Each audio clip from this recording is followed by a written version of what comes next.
আরে ও বৈদেশি প্রাণ বন্ধু আহারে, আরে তোর বাঁধে মোর প্রাণ কান্দে, একবার তুই আইসেক না রে।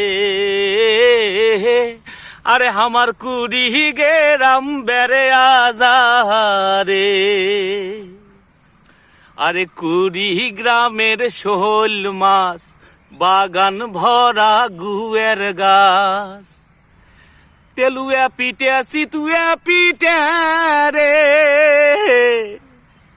আরো গামছা বান্দা দইও রে, খেয়া যা মোর প্রাণ বন্ধু আরে। একবার তুই আইসেক না রে, আরে কুড়ি গেরাম বেড়ে আজারে। ধন্যবাদ। শাবাশ।